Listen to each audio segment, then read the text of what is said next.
বিভিন্ন দেশের রাষ্ট্রপ্রধানেরা ভারতে যে ধরনের নিরাপত্তা পান, হেড অফ স্টেট লেভেল যে সিকিউরিটি বলা হয়, সেরকম নিরাপত্তা দিলেও বাংলাদেশ ভারতে বিশ্বকাপ খেলতে যাবে না। এখনো পর্যন্ত বাংলাদেশ ক্রিকেট বোর্ডের অবস্থান এটাই। এবং সবশেষ খবর পাওয়া পর্যন্ত আইসিসির পক্ষ থেকে ভেন্যু সরিয়ে শ্রীলঙ্কাতে নেয়ার ব্যাপারে আইসিসির তরফ থেকে বাংলাদেশ ক্রিকেট বোর্ডের কাছে এখনো পর্যন্ত সুনির্দিষ্ট কোনো খবর আসেনি, অর্থাৎ কোনো খবর নেই। প্রাণ সসের মাখামাখি টেস্ট বার্গারকে করে তোলে আরো ইয়ামি আরো জোস। প্রাণ সসের বস।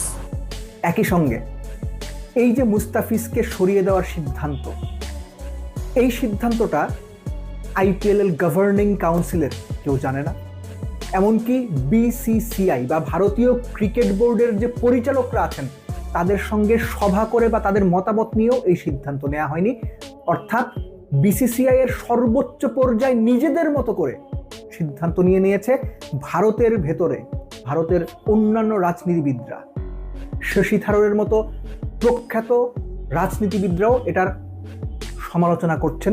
রীতিমতো এই যে মুস্তাফিজকে সরানোর সিদ্ধান্তটা নেওয়া হয়েছে, বাংলাদেশ ভারতের যে সম্পর্ক, এই সিদ্ধান্তটা সেই সম্পর্ককে আরো বেশি তলানিতে নিয়েছে, সেটারও সমালোচনা করছেন খোদ ইন্ডিয়ার রাজনীতিবিদরা। অর্থাৎ পুরো ঘটনাটা নিয়ে ভারতীয় ক্রিকেট বোর্ড এবং ভারতের রাজনীতিবিদরা, ক্ষমতাসীনরা রীতিমতো একটা ঘরে বাইরে চাপে পড়ে গেছে।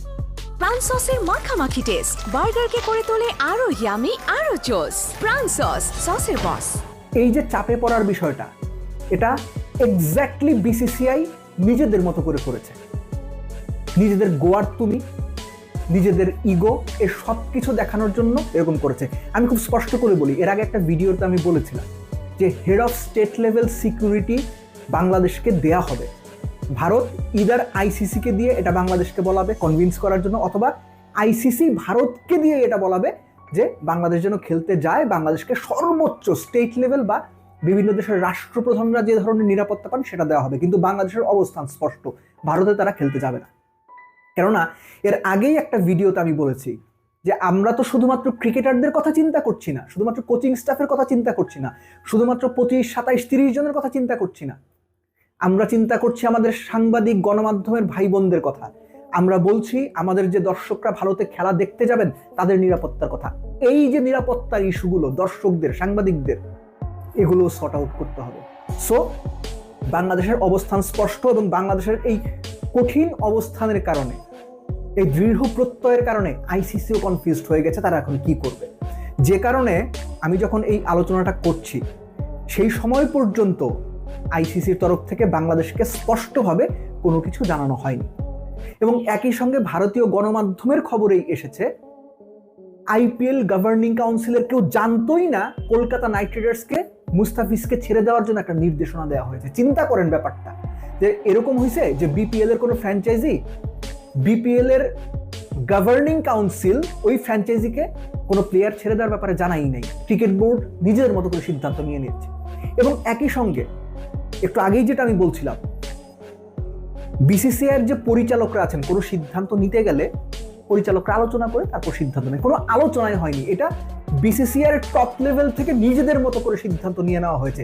এবং এই সিদ্ধান্তটা একটা গোয়ার তুমি সিদ্ধান্ত, অবিবেচনা প্রসূত সিদ্ধান্ত, কাণ্ডজ্ঞানহীন সিদ্ধান্ত ছাড়া আর কোনো কিছু না। আমি বলছি না, ভারতের প্রখ্যাত রাজনীতিবিদ এবং এখনো পর্যন্ত ভারতীয় রাজনীতিতে যে কয়জন মানুষের সুনাম রয়েছে, প্রজ্ঞা রয়েছে, সেই শশী থারুর, আপনারা অনেকেই হয়তো নাম শুনেছেন। তিনি একটা সময়ে জাতিসংঘে ভারতের স্থায়ী প্রতিনিধি ছিলেন, অনেক পড়ালেখা জানা মানুষ, সহজ কথায় অনেক বড় মানুষ।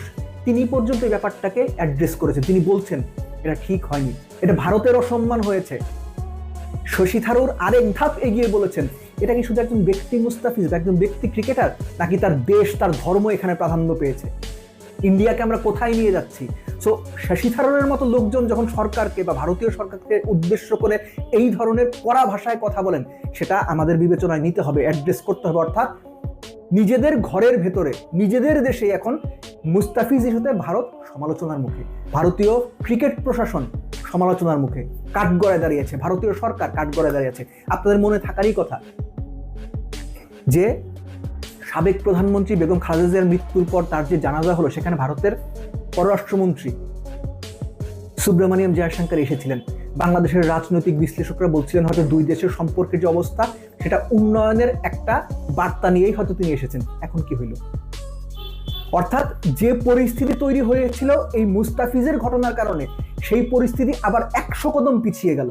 বাংলাদেশটাকে ভালোভাবে নেবে না, নেবার কোনো কারণও নাই। বাংলাদেশ নেয়, আমরা কেউই এটা ভালোভাবে নেব না। খোদ ভারতের অনেকে এটা ভালোভাবে নিচ্ছেন না। ভারতের গণমাধ্যমের অনেকের কথা আপনি শুনবেন, রাজনীতিবিদদের কথা তো আমি বললামই। ঠিক একই সঙ্গে বাংলাদেশ ব্যাংকের সাবেক গভর্নর এবং এখন অর্থ বিভাগের যে উপদেষ্টা রয়েছেন, তিনিও বলেছেন এটা নিউটনের সূত্রের মতো, অর্থাৎ প্রত্যেক ক্রিয়ারই একটা সমান এবং বিপরীত প্রতিক্রিয়া আছে।